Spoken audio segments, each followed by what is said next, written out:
వార్తలకు స్వాగతం. నేను శ్రీచంద్ర. ముందుగా వార్తల్లోని ముఖ్యాంశాలు చూద్దాం. గానగంధర్వుడు ఎస్పీ బాలసుబ్రహ్మణ్యం కన్నుమూత. చెన్నైలో తమిళనాడు ప్రభుత్వ లాంఛనాలతో రేపు అంత్యక్రియలు. ఎస్పీ బాలు మృతికి సంతాపం తెలిపిన రాష్ట్రపతి, ఉపరాష్ట్రపతి, ప్రధాని, పలువురు ప్రముఖులు.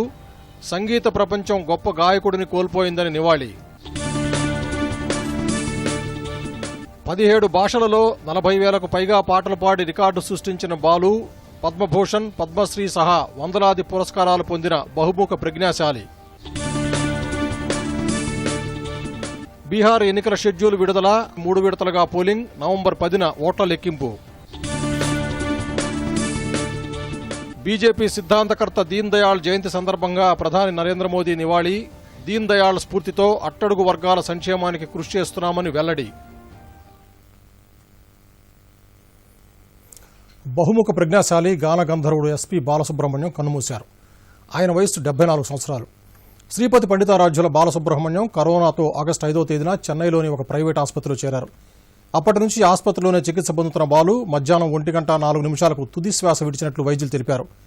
ఎస్పీ బాలసుబ్రహ్మణ్యం భౌతికాయాన్ని ప్రజల సందర్శనార్థం చెన్నై కోడంబాకంలోని ఆయన నివాసానికి తరలించారు. సినీ ప్రముఖులతో సహా అనేక మంది నివాళులర్పించారు.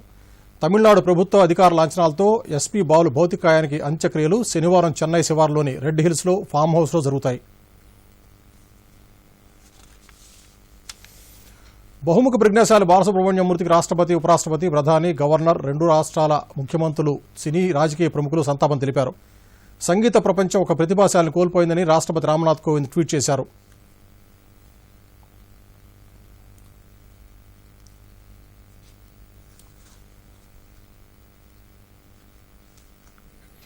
సినీ ప్రపంచం ఒక అద్భుత గాయకుడిని కోల్పోయిందని, బాలసుబ్రహ్మణ్యం ప్రజల హృదయాల్లో చిరస్థాయిగా నిలిచిపోతారని ఉపరాష్ట్రపతి వెంకయ్యనాయుడు పేర్కొన్నారు.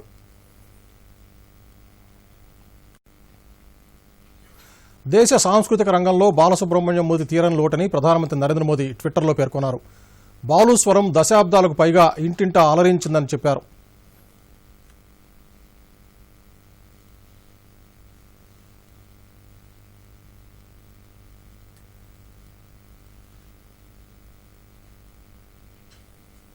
బాలు మృతికి రాష్ట్ర గవర్నర్ తమిళిసై సౌందరరాజన్, ముఖ్యమంత్రి కేసీఆర్, ఏపీ సీఎం జగన్మోహన్ రెడ్డితో సహా అనేక మంది ప్రముఖులు నివాళులర్పించారు. ఎస్పీ బాలు మృతికి తెలుగు రాష్ట్రాల్లోని మంత్రులు, సినీ రాజకీయ ప్రముఖులు నివాళులర్పించారు. దశాబ్దాలుగా తన గాత్రంతో అభిమానులను ఉర్రూతొలగించిన ఎస్పీ బాలసుబ్రహ్మణ్యం బహుముఖ ప్రజ్ఞాశాలి. ఆయన ఒక అద్భుత గాయకుడే కాదు, ప్రతిభావంతుడైన నటుడు కూడా. ఎటువంటి కళాకారులైనా పరకాయ ప్రవేశం చేసి వారి నటనకు ప్రాణం పోయగల గొప్ప డబ్బింగ్ ఆర్టిస్ట్. సామాన్య కుటుంబంలో జన్మించి ప్రపంచవ్యాప్తంగా కోట్లాది మంది అభిమానుల హృదయాల్లో శాశ్వతంగా చోటు సంపాదించుకున్న బాలసుబ్రహ్మణ్యం జీవన ప్రస్థానంపై దూరదర్శన్ ప్రత్యేక కథనం. బాలు అని సంగీత అభిమానులు ఆప్యాయంగా పిలుచుకునే శ్రీపతి పండితారాధ్యుల బాలసుబ్రహ్మణ్యం 1946 జూన్ 4న నెల్లూరు జిల్లా కోనేటమ్మపేట గ్రామంలో జన్మించారు. తల్లి పేరు శకుంతలమ్మ, తండ్రి పేరు సాంబమూర్తి. తండ్రి హరికథ భాగవత కావటంతో బాలుకి చిన్నప్పటి నుండి సంగీతం పట్ల ఆసక్తి కలిగింది. ఎవరి దగ్గర సంగీతం నేర్చుకోకపోయినా రాగతాల జ్ఞానం, సంగీత పరిజ్ఞానం బాలుకి పుష్కలంగా ఉండేవి. పాఠశాల, హైస్కూల్ విద్యను నగరి శ్రీకాళహస్తిలోనూ, పియూసీని తిరుపతిలో చదువుకునే సమయంలో బాలు రంగస్థలంపై తన పాటలు, నటనతో అందరినీ మెప్పించేవాడు. ఆ తర్వాత మద్రాసులో చదువుకునే రోజుల్లో బాలు ఒక లలిత సంగీత పోటీలో పాల్గొనటం, ఆయన పాటను ప్రముఖ సంగీత దర్శకుడు కోదండపాణి కాకతాళీయంగా వినటం బాలు జీవితాన్ని మార్చివేసింది. బాలు గాత్రం పట్ల ముగ్ధులైన కోదండపాణి మొట్టమొదటిసారిగా శ్రీ శ్రీ శ్రీ మర్యాద రామన్న చిత్రంలో పాడేందుకు అవకాశమిచ్చారు. 1967లో విడుదలైన ఈ చిత్రం ద్వారా బాలు సినీ సంగీత ప్రపంచానికి పరిచయం అయ్యారు. ఆయన గాత్రానికి సంగీత ప్రియులు పరవశించారు. దీంతో బాలు పాటల ప్రస్థానం 100,000 దాటింది. వివిధ భాషల్లో ఆయన 40,000కు పైగా పాటలు పాడి గిన్నిస్ బుక్ ఆఫ్ వరల్డ్ రికార్డ్స్లో స్థానం సంపాదించారు. ఓంకారనాదానుసంధానమౌగానమే శంకరాభరణము ఓంకారనాదానుసంధానమౌగానమే శంకరాభరణము శంకరాభరణము భరణము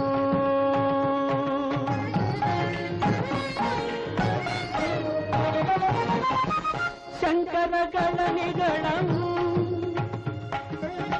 శ్రీహరి పద కమలము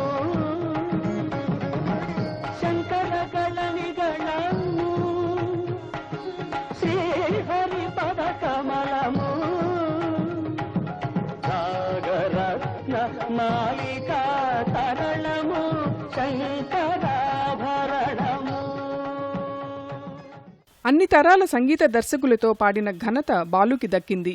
కోదండపాణి, పెండ్యాల, సత్యం, తాతినేని చలపతిరావు, మాస్టర్ వేణు ఇలా అప్పటి తరం నుండి నిన్నటి తరం ఇళయరాజా, నేటి తరానికి చెందిన దేవిశ్రీ ప్రసాద్ తదితర సంగీత దర్శకుల వద్ద బాలు కొన్ని వేల మధురమైన పాటలు పాడారు. అలనాటి ప్రముఖ హీరోలు ఎన్టీ రామారావు నుండి నేటి తరం కథానాయకులందరికీ ఆయన పాటలు పాడటం విశేషం. అప్పట్లో బాలు పాట లేకుండా ఒక చిత్రం కూడా ఉండేది కాదంటే అతిశయోక్తి కాదు. ముత్యాలు వస్తావా అడిగింది ఇస్తావా, ముత్యాలు వస్తావా అడిగింది ఇస్తావా, ఊర్వశిలా ఇటు రావే వయారి.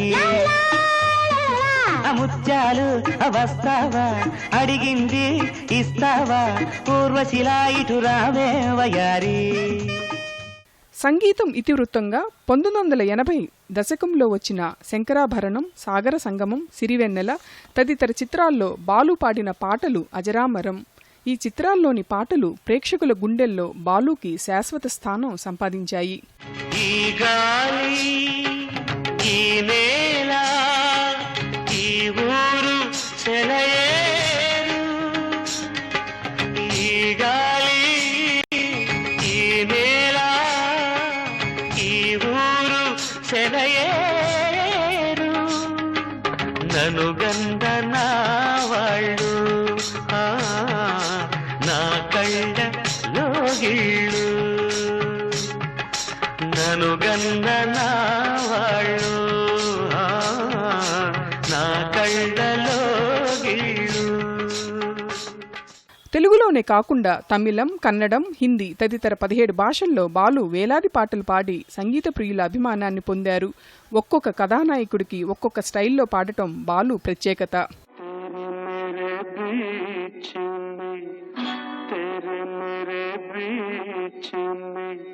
कैसा है ये बंधन अनजाना,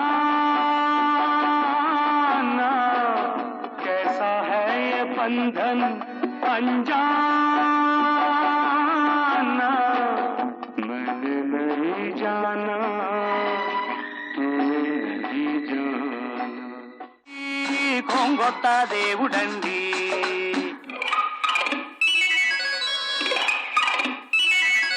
కొత్త దేవుడండి కొంగొత్త దేవుడండి, ఇతడే దిక్కని మొక్కని వాడికి దిక్కు మొక్కు లేదండండి, ఇతడే దిక్కని మొక్కని వాడికి దిక్కు మొక్కు లేదండండి. బాబు రాండి రాండి శిశువా, కొత్త దేవుడండి కొంగొత్త దేవుడండి అండండి.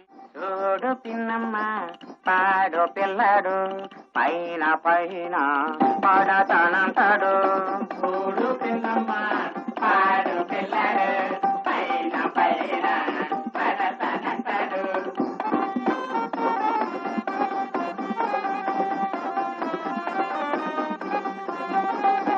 బిందె తోకి నీళ్ళ కెడితే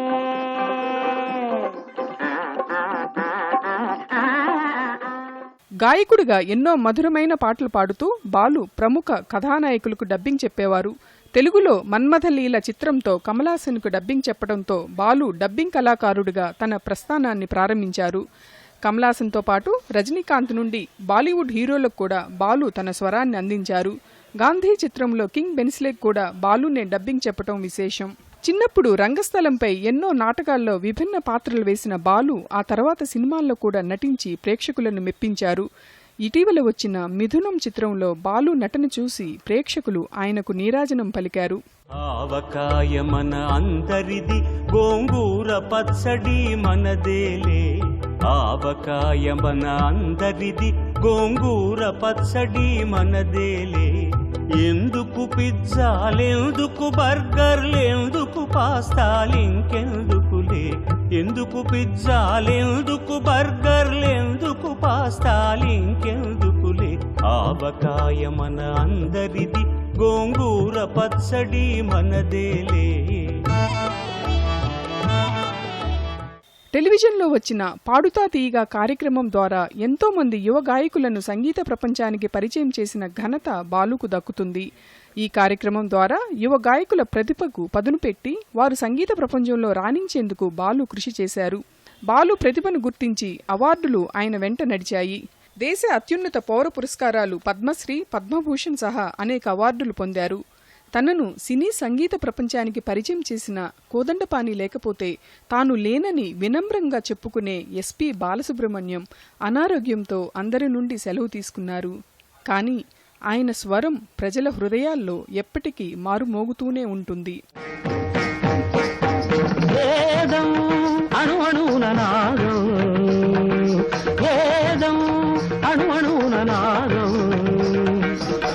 పంచ ప్రాణాల నాట్య వినోదం నాలో రేగే నిన్నో హంసానంది రాగాలే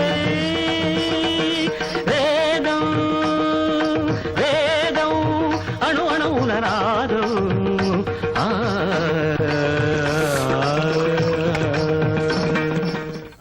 కవీశ్వరా నాస్తి తేషాం యశః కాయే జరామరణజం భయం నాస్తి జరామరణజం భయం నాస్తి జరామరణజం భయం.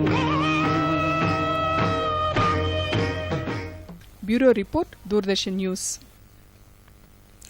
బీహార్ శాసనసభ ఎన్నికల షెడ్యూల్ విడుదలైంది. బీహార్లోని 243 అసెంబ్లీ స్థానాలకు 3 విడతలుగా ఎన్నికలు నిర్వహిస్తున్నట్లు ప్రధాన ఎన్నికల కమిషనర్ సునీల్ అరోరా తెలిపారు.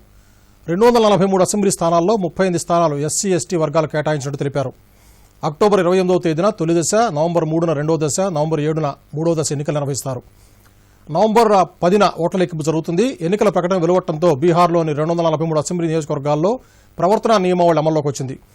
తొలి దశలో 71 అసెంబ్లీ స్థానాలకు, రెండవ దశలో 94 స్థానాలకు, మూడవ దశలో 78 స్థానాలకు ఎన్నికలు జరుగుతాయి. సుమారు 7 కోట్ల మందికి పైగా ఓటర్లు తమ ప్రతినిధులను ఎన్నుకుంటారు. కోవిడ్ నిబంధనల మేరకు ఎన్నికలు నిర్వహిస్తున్నట్లు సునీల్ అరోరా చెప్పారు. ప్రతి 1000 మంది ఓటర్లకు ఒక పోలింగ్ కేంద్రాన్ని ఏర్పాటు చేస్తామన్నారు. పోలింగ్ కేంద్రాల వద్ద శానిటైజర్లు, హ్యాండ్ వాష్ వ్యవస్థను ఏర్పాటు చేస్తారు. ఈవీఎంల ద్వారా జరిగే ఓటు హక్కును వినియోగించుకోవడానికి ప్రతి వ్యక్తికి ప్రత్యేకంగా హ్యాండ్ గ్లౌజెస్ అందజేస్తారు. కాగా ఒక లోక్సభ, వివిధ రాష్ట్రాల్లోని 64 అసెంబ్లీ స్థానాలకు కూడా ఉప ఎన్నికలు జరుపుతామని ప్రధాన ఎన్నికల అధికారి సునీల్ అరోరా తెలిపారు.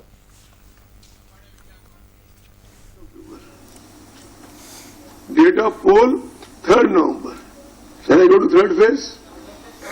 Issue of notification 13th October. Last date of nomination 20th October. 20 October. Scrutiny of nomination 21 October. 21st October. Last date of withdrawal of candidature 23rd October. 23 October. Date of poll 7th November. 7th November. Counting of votes 10th November. BJP సిద్ధాంతకర్త పండిట్ దీన్ దయాళ్ ఉపాధ్యాయ జయంతి సందర్భంగా party శ్రేణులు ఘనంగా నివాళులర్పించాయి. ఢిల్లీలోని BJP కార్యాలయంలో జరిగిన కార్యక్రమంలో BJP జాతీయ అధ్యక్షుడు జేపీ నడ్డా, రక్షణ మంత్రి రాజ్నాథ్ సింగ్ తదితరులు దీన్ దయాళ్ చిత్రపటానికి పూలమాలలు వేసి నివాళులర్పించారు. ఈ సందర్భంగా వీడియో కాన్ఫరెన్స్ ద్వారా పార్టీ శ్రేణులను ఉద్దేశించి ప్రధాని నరేంద్ర మోదీ మాట్లాడుతూ దీన్ దయాళ్ ఉపాధ్యాయ దేశ రాజకీయ, సామాజిక జీవనంపై ప్రభావం చూపారని చెప్పారు. సమాజంలోని అట్టడుగు వర్గాలకు, కింది స్థాయి ప్రజలకు కూడా పాలనా ఫలితాలు అందాలని సూచించేవారని ప్రధాని అన్నారు. బీజేపీ ప్రారంభించిన అంత్యోదయ పథకం దీన్ దయాళ్ ఆలోచన మేరకే రూపొందించినట్టు చెప్పారు.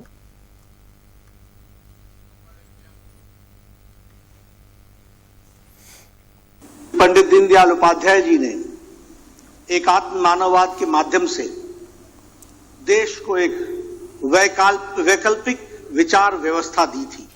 పార్లమెంట్ ఆమోదించిన వ్యవసాయ బిల్లులు రైతులకు మేలు చేస్తాయని ప్రధాని అన్నారు.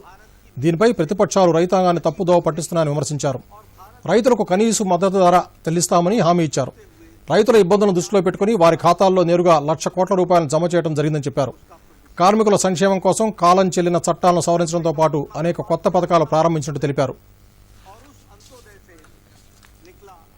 जो हमारे विचार यात्रा को नीतियों में परिवर्तित करने वाला था, वो था गरीब, किसान, मजदूर, वंचित, पीड़ित, शोषित, दलित, जो समाज के अंतिम पायदान पर खड़ा है, उसको मुख्य धारा में लाने का जो प्रयोजन था, उसको करने की बात आदरणीय दीनदयाल उपाध्याय जी ने की।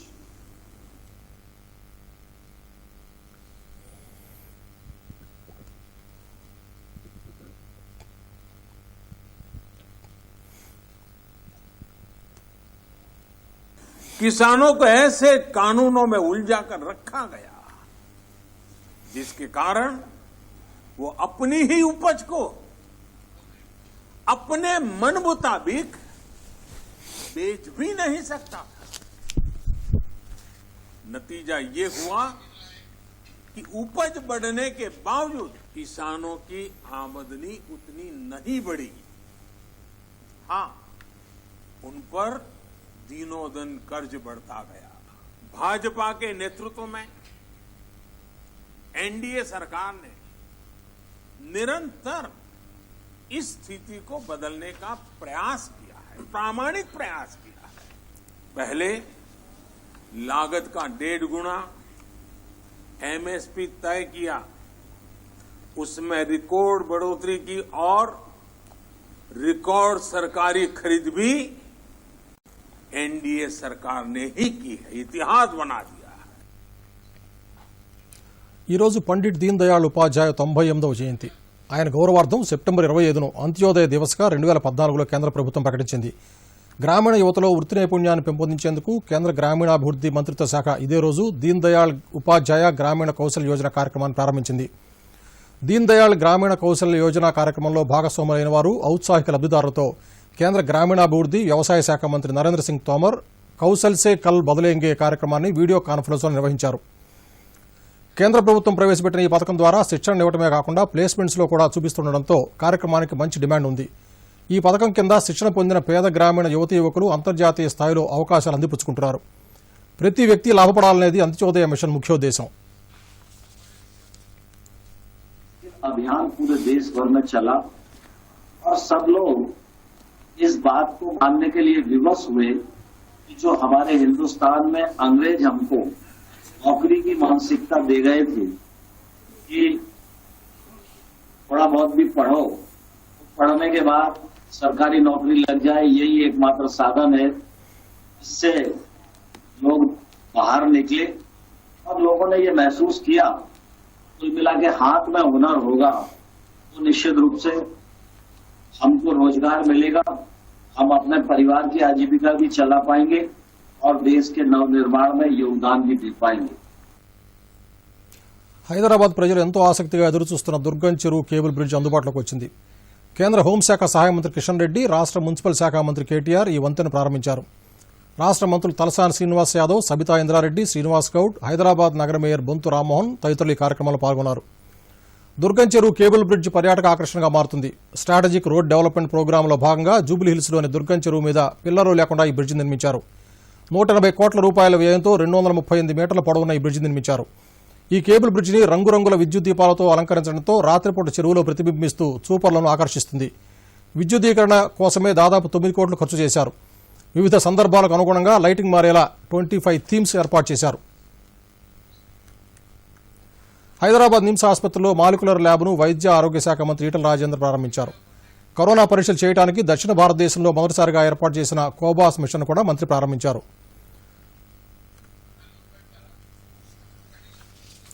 ఈ సందర్భంగా మంత్రి మాట్లాడుతూ కరోనా సమయంలో ప్రాణాలను లెక్క చేయకుండా పనిచేస్తున్న డాక్టర్లు, నర్సులు, పారామెడికల్ సిబ్బంది, శానిటేషన్ సిబ్బందికి అభినందనలు తెలిపారు. నిమ్స్ సూపర్ స్పెషాలిటీ హాస్పిటల్ అని ఈ ఆసుపత్రిలో మూత్రపిండాలు, లివర్, గుండె మార్పిడి చేయడానికి పరీక్షలు అవసరమవుతాయి. అవన్నీ చేయడానికి 6 కోట్లతో మాలిక్యులర్ డయాగ్నోస్టిక్ సెంటర్ను ప్రారంభించినట్టు తెలిపారు. Kidney, liver, heart, bone marrow plantation చేయడానికి అవసరమైన పరీక్షలన్నీ ఈ ల్యాబ్లో చేయడానికి వీలవుతుందని ఈటలు చెప్పారు. రోజుకు 4000 కరోనా పరీక్షలు చేయగల సామర్థ్యం ఇక్కడ ఉందన్నారు. ఒకేసారి హెచ్ఐవి, టీబీ, కరోనా మూడింటికి సంబంధించిన పరీక్షలు ఈ మిషన్ ద్వారా చేయవచ్చని ఈటల రాజేందర్ తెలిపారు. రాష్ట్ర శాసన మండలిలో నిజామాబాద్ స్థానిక సంస్థల ఎమ్మెల్సీ స్థానానికి కేంద్ర ఎన్నికల సంఘం ఎన్నికల షెడ్యూల్ ప్రకటించింది. ఈ ఎమ్మెల్సీ స్థానానికి అక్టోబర్ 9న పోలింగ్ నిర్వహిస్తారు. 12న ఫలితాలు ప్రకటిస్తారు. Sitting member R Bhupathi Reddy అనర్హత వేటుకు గురవడంతో ఈ స్థానానికి తిరిగి ఎన్నికలు నిర్వహిస్తున్నారు. ఎన్నికల షెడ్యూల్ విడవడంతో నిజామాబాద్ ఎమ్మెల్సీ స్థానం పరిధిలో ఎన్నికల నియమావళి వెంటనే అమల్లోకి వచ్చిందని ఎన్నికల సంఘం అధికారులు తెలిపారు.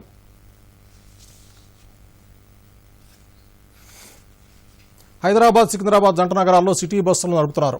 కరోనా నేపథ్యంలో మార్చి 22 నుంచి డిపోలకే పరిమితమైన బస్సులను దశల వారీగా పునరుద్ధరిస్తామని రవాణా శాఖ మంత్రి పువ్వాడ అజయ్ కుమార్ తెలిపారు. నగరంలోని అన్ని రూట్లలో 25% బస్సులు తిరుగుతున్నాయి. గ్రేటర్ హైదరాబాద్ పరిధిలో మొత్తం 29 డిపోల్లో దాదాపు 2800 బస్సులు ఉండగా వాటిలో 25% బస్సులు రాకపోకలు మొదలయ్యాయి. అలాగే కర్ణాటక, మహారాష్ట్ర కూడా ఆర్టీసీ సర్వీసులను పునరుద్ధరించినట్లు మంత్రి చెప్పారు.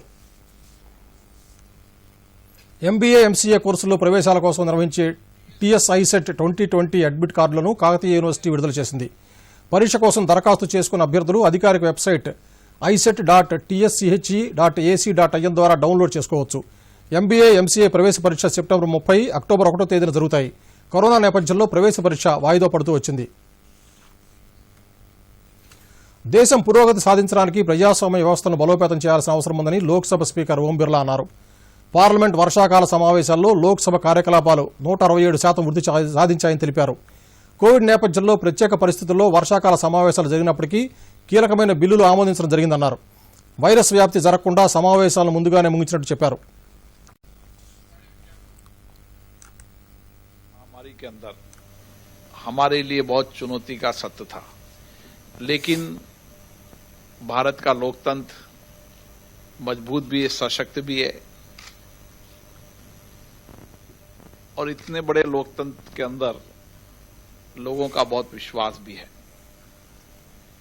इसका परिणाम ये है कि लगातार 1952 से जब से चुनाव हुए लगातार मतदाताओं का प्रतिशत बढ़ना इस बात का प्रतीत है कि लोगों की आस्था, विश्वास लोकतंत्र के प्रति और बढ़ा है और इन लोकतांत्रिक संस्थाओं को कैसे सशक्त किया जा सकता है, कैसे मजबूत किया जा सकता है, ताकि हम हमारी लोकतांत्रिक परंपराओं को भी मजबूत करें और संवैधानिक मूल्यों को भी सशक्त करें.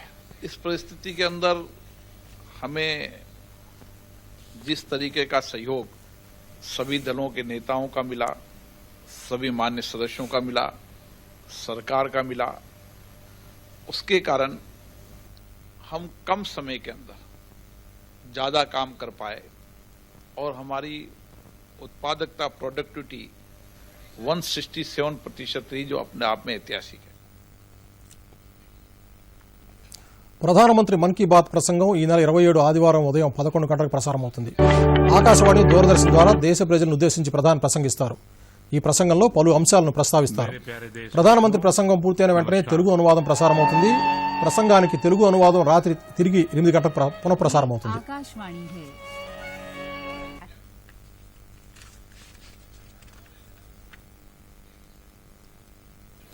వైద్య విద్యను నియంత్రించడానికి కొత్త సంస్థ నేషనల్ మెడికల్ కమిషన్ పనిచేయడం ప్రారంభించింది. భారతీయ వైద్య మండలి ఐఎంసీ స్థానంలో నేషనల్ మెడికల్ కమిషన్ విధులు నిర్వహిస్తుంది. ఆధునిక పరిస్థితులు, సవాళ్లను ఎదుర్కొనడానికి ధీటుగా ఎన్డీఎం ప్రభుత్వం ఐఎంసీ స్థానంలో జాతీయ మెడికల్ కౌన్సిల్ ఏర్పాటు చేసింది. ఢిల్లీ ఎయిమ్స్లో ఈఎన్టీ విభాగం అధిపతిగా పనిచేసిన డాక్టర్ సురేష్ చంద్ర శర్మ ఎన్ఎంసీ చైర్మన్గా బాధ్యతలు చేపట్టారు. డాక్టర్ శర్మ 3 సంవత్సరాల పాటు ఈ పదవిలో కొనసాగుతారు. ఫేస్లెస్ ఇన్కమ్ ట్యాక్స్ అప్పీళ్లను ఆదాయ పన్ను శాఖ ప్రారంభించింది. తీవ్రమైన నేరాలు, భారీ పన్ను ఎగవేత, సమస్యాత్మక దర్యాప్తు అంశాలు, అంతర్జాతీయ పన్ను, నల్లధనం చట్టానికి సంబంధించిన అప్పీళ్లు మినహాయించి మిగిలిన అప్పీళ్లన్నింటినీ ఫేస్లెస్ పద్ధతిలో పరిష్కరించడం జరుగుతుందని సిబిడిటి ఒక ప్రకటనలో తెలిపింది. సెప్టెంబర్ పోషణ మాసాన్ని పురస్కరించుకుని ఈ నెల 15 నుంచి అన్ని అంగన్వాడీ కేంద్రాల పరిధిలో పౌష్టికాహార పక్షోత్సవాలు నిర్వహిస్తున్నారు. నల్గొండ జిల్లా చర్లపల్లి సెక్టార్లో పోషణ్ మహా కార్యక్రమంలో అంగన్వాడీ కార్యకర్తలు చేస్తున్న కృషిపై మరిన్ని వివరాలు చూద్దాం. పౌష్టికాహార మాసోత్సవంగా దేశవ్యాప్తంగా జరుపుకుంటున్నారు. నల్గొండ జిల్లా చర్లపల్లి సెక్టార్లోని పద్మానగర్ అంగన్వాడీ కేంద్రం పరిధిలో చిన్నారులకు, గర్భిణీలకు బరువు, ఎత్తును కొలిచి రికార్డులు నమోదు చేస్తున్నారు. ఈ సెంటర్లో ప్రస్తుతం 18 మంది గర్భిణీలు, 20 మంది ప్రీ స్కూల్ పిల్లలు, 30 మంది బాలామృతం తీసుకుంటున్న చిన్నారులు ఉన్నారు. కరోనా కారణంగా వీరందరికీ అంగన్వాడీ ఆయా స్వయంగా ఇంటింటికి వెళ్లి బాలామృతం, పాలు, గుడ్లు అందిస్తున్నారు. ఈ కార్యక్రమంలో భాగంగా అంగన్వాడీ కార్యకర్తలు స్థానిక ప్రజలకు ఇంటి ఆవరణలో కూరగాయలు, పళ్లు పెంపకం, పౌష్టికాహారం ఆవశ్యకతపై అవగాహన కల్పిస్తున్నారు. కేంద్ర ప్రభుత్వ అంగన్వాడీ కేంద్రాల ద్వారా అందిస్తున్న పోషకాహారాలతో తల్లి బిడ్డ ఆరోగ్యంగా ఉన్నామని లబ్ధిదారులు తెలిపారు. మా teacher name is Sunanda teacher. మాకు ఇక్కడ అందాల్సిన పౌష్టిక అభియాన్ పథకం ద్వారా అన్నీ అందుతున్నాయి. మేము ఈ పథకంలో భాగంగా బియ్యము, పప్పు, నూనె, ఎగ్స్ అన్నీ అందుతున్నాయి అన్నమాట. మాకు ఈ అందాల్సిన సరుకుల గురించి మా ఇంటికి వచ్చి మెసేజ్ ఇవ్వడం వల్ల మేము వచ్చి ఈ సరుకులను అన్నిటినీ తీసుకుంటున్నాం. మాకు సునంద టీచర్ ఎగ్స్ మరియు పప్పు దినుసులు, ఆయిల్, ఇంకా బియ్యం అన్నిటిని అందిస్తుంది 1 మంత్లీ. మాకు మేము తీసుకొని ప్లస్ మా పిల్లలకు కూడా పౌష్టికాహారం అన్ని అందిస్తుంది. అన్నీ తెలియజేస్తున్నారు. ఫుడ్, ఎగ్స్, పాలు, పప్పు దినుసులు అన్నీ మాకు నెలకి అందుతున్నాయి. దానివల్ల మేము ఎంతో ఆరోగ్యంగా ఉంటున్నాం. దానివల్ల సంతోషం. పోషకాహార పదార్థం వల్ల మాకు గుడ్లు, పాలు, నూనె, బియ్యం అన్నీ ఆంటీ కరోనా రాకముందుకు రెగ్యులర్గా మా పాప ఇద్దరు స్కూల్కి వచ్చేటోళ్ళు. రెగ్యులర్గా గుడ్లు, పాలు అన్నీ పెట్టి ఆంటీ చూసుకునేది. తర్వాతకి కరోనా చేపట్టి కరోనా రాకుండా ఇంటికి స్కూల్కి రాకుండా ఆంటీ ఫోన్ చేసి రప్పించి మంత్లీ మాకు ఇవ్వడం, ఏదైనా మెసేజ్ ఉన్నా మాకు ఇవ్వడం, పిల్లలు చదువుకోవడానికి వాట్సాప్లలో ఇవన్నీ స్కూల్ తరఫు నుంచి అన్నీ పెట్టడం, టీవీలోంచి ప్రోగ్రామ్స్ ఉంటే అన్నీ మాకు చెప్పడం జరుగుతుంది. అంగన్వాడీ టీచర్ మాట్లాడుతూ పోషణ్ అభియాన్ కార్యక్రమంలో భాగంగా గ్రామీణ ప్రజలకు పౌష్టికాహారం అవగాహన కల్పిస్తున్నామని చెప్పారు. ఇందులో ఈ సెప్టెంబరు 2020 మాసము పోషణ మాసము. ఇది ఎప్పటివరకు అంటే 1 నుండి 30th వరకు, సెప్టెంబర్ 30 వరకు కూడా ఈ పోషణ మాసం అన్నది నిర్వహిస్తున్నాము. ఫస్ట్ 1 నుంచి 15 రోజులు, తర్వాత శామ్యాం పిల్లలను, శామ్యాం అంటే మొత్తము పోషణ లోపం ఉన్న పిల్లలు అటువంటిని వీళ్ళని గుర్తించడం జరుగుతున్నది. తర్వాత మళ్ళీ 15 నుండి వీళ్ళందరినీ కూడా 15 నుండి 30 వరకు న్యూట్రీ గార్డెన్, ప్రతి అంగన్వాడీ కేంద్రంలో న్యూట్రీ గార్డెన్ చిన్న పిల్లలకు, తర్వాత 0 to 5 years పిల్లలకి, తర్వాత మన బాలితలు, గర్భిణీ స్త్రీలకు వీళ్ళందరికీ కూడా మంచి పౌష్టికాహారం అందించాలనే ఉద్దేశంతో పెరటి తోట పెంపకాలు. ఒకవేళ ప్లేస్ ఏదన్నా వస్తే వాళ్ళకు ఖాళీ ప్లేస్ లేని సందర్భంలో పైన టెర్రస్ పైన పెంచుకోవాలని, ఖాళీ సూర్యకాంతి మంచిగా వచ్చు ప్రదేశాలలో పెంచుకోవాలని వీళ్ళకి తగు సూచనలు ఇవ్వడం జరిగింది. Bureau report, Doordarshan news. దేశంలో కరోనా నిర్ధారణ పరీక్షలు భారీగా చేపడుతున్నారు. దేశవ్యాప్తంగా కరోనా బాధితుల రికవరీ రేటు 81.74% ఉందని, మరణాల రేటు 1.59%గా ఉన్నట్లు కేంద్ర వైద్య ఆరోగ్య శాఖ ప్రకటించింది. కొత్తగా 86,052 పాజిటివ్ కేసులు నమోదయ్యాయి. మొత్తం పాజిటివ్ కేసుల సంఖ్య 58,18,570కి చేరింది. కొత్తగా 81,000 మంది వైరస్ బాధితులు కోలుకుని ఆసుపత్రి నుండి డిశ్చార్జ్ అయ్యారు. దీంతో కరోనా నుంచి కోలుకున్న వారి సంఖ్య 47,56,000కి చేరింది. మరో 9,70,000 యాక్టివ్ కేసులున్నాయి. ఇప్పటివరకు కరోనాతో మృతి చెందిన వారి సంఖ్య 92,290కి చేరింది. కరోనా వైరస్ సోకి ప్రాణాలు కోల్పోతున్న వారిలో దాదాపు 70% పైగా ఇతర ఆరోగ్య సమస్యలు ఉన్నవారేనని కేంద్ర ఆరోగ్య శాఖ తెలిపింది. రాష్ట్రంలో కొత్తగా 2,381 పాజిటివ్ కేసులు నమోదయ్యాయి. దీంతో ఇప్పటివరకు నమోదైన కేసుల సంఖ్య 181,627కు చేరినట్లు వైద్య ఆరోగ్య శాఖ వెల్లడించింది. కొత్తగా కరోనా బారి నుంచి 2,021 మంది కోలుకున్నారు. ఇప్పటివరకు కోలుకున్న బాధితుల సంఖ్య 1,50,160కి చేరింది. రాష్ట్రంలో ప్రస్తుతం 30,382 యాక్టివ్ కేసులు ఉన్నాయని, వారిలో 24,592 మంది హోమ్ ఐసోలేషన్లో చికిత్స పొందుతున్నారని వైద్య ఆరోగ్య శాఖ తెలిపింది. నష్టాల బాట నుంచి మార్కెట్లు కోలుకున్నాయి. ఈ రోజు ట్రేడింగ్లో భారీ లాభాలు ఆర్జించాయి. సెన్సెక్స్ 800 పైగా పాయింట్లు లాభపడింది. నిఫ్టీ 11,000 మార్కును చేరింది. మొత్తం 835.06 పాయింట్లు లాభపడి 37,388.66 వద్ద ముగిసింది. నిఫ్టీ 244.8 పాయింట్లు ఎగిసి 11,050.3 వద్ద స్థిరపడింది. డాలర్తో రూపాయి మార్కం విలువ 73.61గా ఉంది. మరోసారి ముఖ్యాంశాలతో ఈ వార్తలు ముగిద్దాం. నమస్కారం. గానగంధర్వుడు ఎస్పీ బాలసుబ్రహ్మణ్యం కన్నుమూత. చెన్నైలో తమిళనాడు ప్రభుత్వ లాంఛనాలతో రేపు అంత్యక్రియలు. ఎస్పీ బాలు మృతికి సంతాపం తెలిపిన రాష్ట్రపతి, ఉపరాష్ట్రపతి, ప్రధాని, పలువురు ప్రముఖులు. సంగీత ప్రపంచం గొప్ప గాయకుడిని కోల్పోయిందని నివాళి. 17 భాషలలో 40,000కు పైగా పాటలు పాడి రికార్డు సృష్టించిన బాలు పద్మభూషణ్, పద్మశ్రీ సహా వందలాది పురస్కారాలు పొందిన బహుముఖ ప్రజ్ఞాశాలి. బీహార్ ఎన్నికల షెడ్యూల్ విడుదల. 3 విడతలుగా పోలింగ్. నవంబర్ 10న ఓట్ల లెక్కింపు. బీజేపీ సిద్ధాంతకర్త దీన్ దయాళ్ జయంతి సందర్భంగా ప్రధాని నరేంద్ర మోదీ నివాళి. దీన్ దయాళ్ స్ఫూర్తితో అట్టడుగు వర్గాల సంక్షేమానికి కృషి చేస్తున్నామని వెల్లడి.